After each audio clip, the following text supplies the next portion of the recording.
Ce mercredi 14 juin, de nombreuses célébrités étaient présentes pour rendre hommage à Jean-Claude Brialy. Romain Sardou et sa compagne Kim Thiriot sont apparus très complices. Il a marqué toute une génération de Français.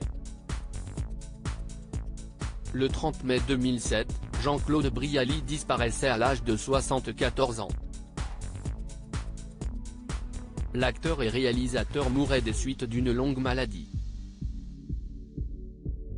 Né en 1933 en Algérie, celui qui a fait sa première apparition dans Le Cou du berger, a joué dans pas moins de 200 films au cours d'une carrière prospère qui a duré 40 ans. Acteur emblématique de sa génération, il a été un modèle pour bon nombre de ses pairs. Ainsi, pour lui rendre hommage, une plaque commémorative en son honneur a été dévoilée ce mercredi 14 juin 2023 sur la façade de l'immeuble dans lequel il a vécu, à Paris, au 25 quai de Bourbon, dans le 4e arrondissement. Romain Sardou et Kim Thiriot, bras dessus, bras dessous à l'occasion de cet hommage, de nombreuses célébrités étaient présentes. À commencer par Romain Sardou et sa compagne Kim Thiriot. Très élégant, le couple s'est affiché bras dessus, bras dessous.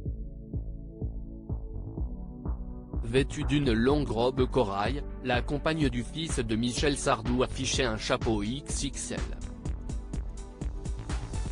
Depuis maintenant 5 ans, les deux tourtereaux sont en couple.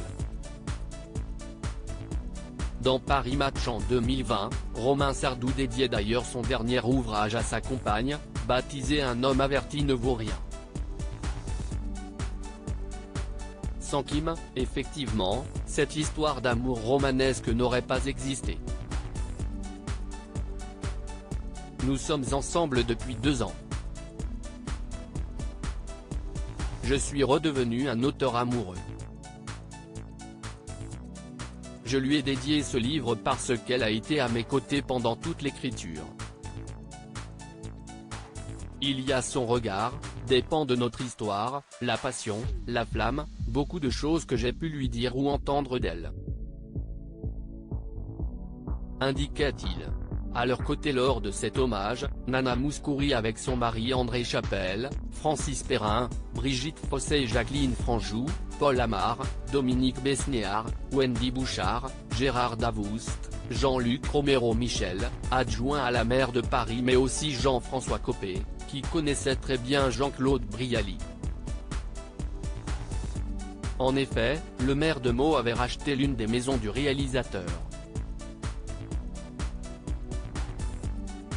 Plusieurs années après cette entrevue, en 2007, alors que Jean-Claude se battait courageusement contre la maladie qu'il a emportée, nous nous retrouvions pour signer cet acte de donation, écrivait-il dans le livre L'ami Brialy, Prince des dandys de Pascal Bordet et Guillaume Evin, paru aux éditions Hugo Images.